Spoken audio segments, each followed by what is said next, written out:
ചിരിക്കുന്ന സംഭവം പെട്ടുപോയി. ഒരു Q&A ആണ്, പക്ഷെ നോർമൽ ഒരു ക്വസ്റ്റ്യൻ ആൻസർ അല്ല.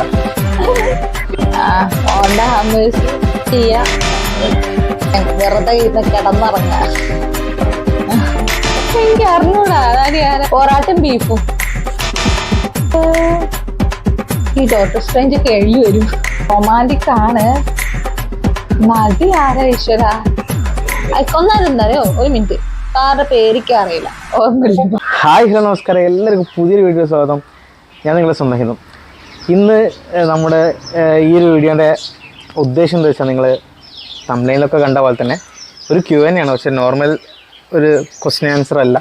അപ്പോൾ എൻ്റെ കുറച്ച് ഫേവറേറ്റ് ആയിട്ടുള്ള കാര്യങ്ങൾ, എന്നെ സംബന്ധിക്കുന്ന എൻ്റെ ഒപ്പീനിയനുള്ള കുറച്ച് കാര്യങ്ങൾ എൻ്റെ വൈഫിൻ്റെ അടുത്ത് ഞാൻ ചോദിക്കുന്ന ക്വസ്റ്റ്യൻസ് ആയിട്ട് ചോദിക്കുന്ന ഒരു വീഡിയോ ആണ്.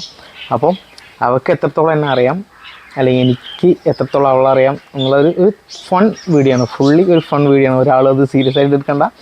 അപ്പോൾ എന്നെ പറ്റിയുള്ള കുറച്ച് ക്വസ്റ്റ്യൻസ് അവൾ എത്രത്തോളം ശരിയാക്കുന്നുണ്ടെന്ന് നമുക്ക് നോക്കാം. അപ്പോൾ അതാണ് ഫസ്റ്റ് പാർട്ട്. സെക്കൻഡ് പാർട്ടിൽ നമ്മൾ തിരിച്ചും ചെയ്യുന്നതായിരിക്കും. അപ്പോൾ വീഡിയോയിലോട്ട് പോകാം. ചോദിക്കാം എൻ്റെ അമ്മൂമ്മയുടെ ചോദ്യം. ഞാൻ എന്താണ് ഏറ്റവും കൂടുതൽ എൻജോയ് ചെയ്യുക ഒരു ഹോബി?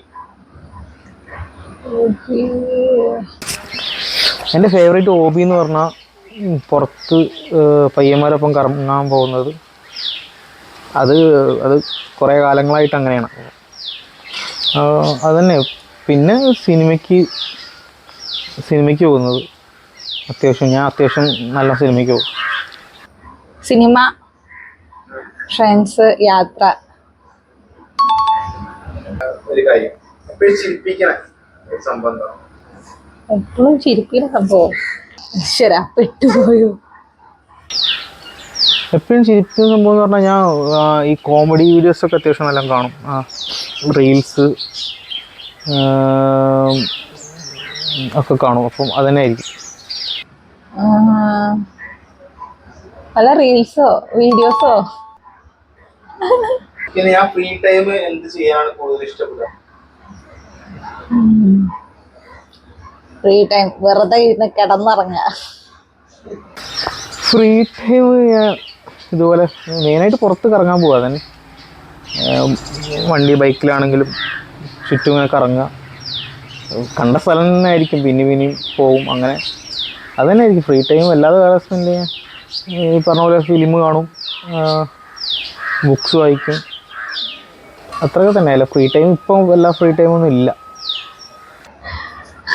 ഞാൻ പറഞ്ഞാ ഫ്രീ ഉള്ള സമയം എന്തെങ്കിലും എഡിറ്റ് ചെയ്യാ, തംബ്നെയിൽ ചെയ്യാ. ഇഷ്ടപ്പെടുക ഹൊററാണോ, അല്ലെങ്കിൽ റൊമാൻറ്റിക് ആണോ, അല്ലെങ്കിൽ ഫീൽ ഗുഡ് ആണോ? ഹൊറർ ഈ ഡോക്ടർ സ്ട്രേഞ്ച് ഒക്കെ എഴുതി വരും.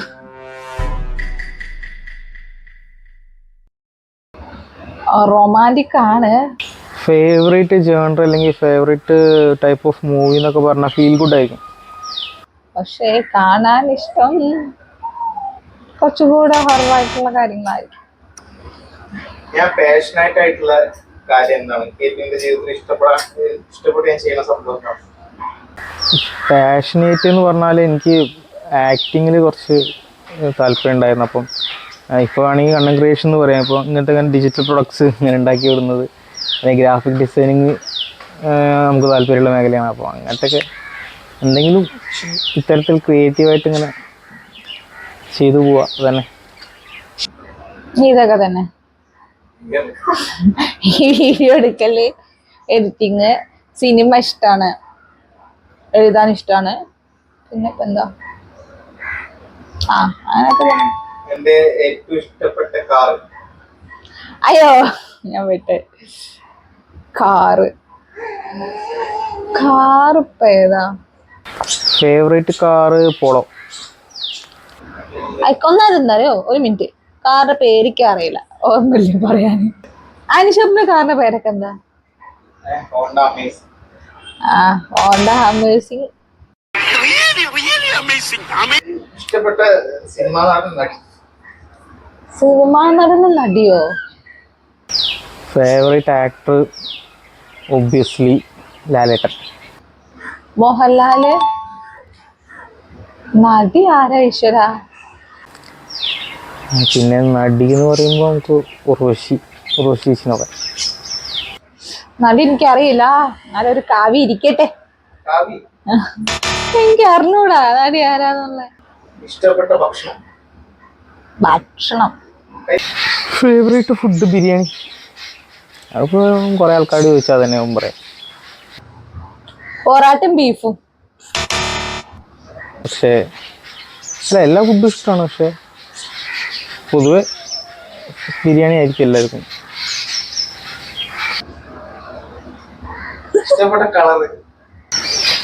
Favourite colour black. പിന്നെ ബ്ലാക്ക് ആണ് കൂടുതൽ ഇഷ്ടം. പിന്നെ അത്രേ ഉള്ളൂ. ഷർട്ട് ആണെങ്കിലൊക്കെ എനിക്ക് ബ്ലാക്ക് ആണ് കൂടുതൽ താല്പര്യം. എപ്പോഴും വെച്ച് മറക്കണ സംഭവം, പേഴ്സ് അല്ല, മൊബൈലും ചാവിയാണ് മെയിനായിട്ട്. മൊബൈൽ ആദ്യമൊക്കെ എല്ലായിടത്തും മറന്നു വെച്ചുപോയായിരുന്നു. ഇപ്പം അത്രയല്ല. പക്ഷേ ഈ ചാവി ഒന്നാമത് എനിക്ക് പോക്കറ്റിലൊന്നും അധികം സാധനങ്ങൾ ഇട്ടിരിക്കുന്നത് വലിയ ഇഷ്ടമല്ല. അപ്പം എവിടെ പോയാലും എവിടെ ഏതെങ്കിലും വെക്കും. അപ്പം അങ്ങനെ മറക്കാറുണ്ട്.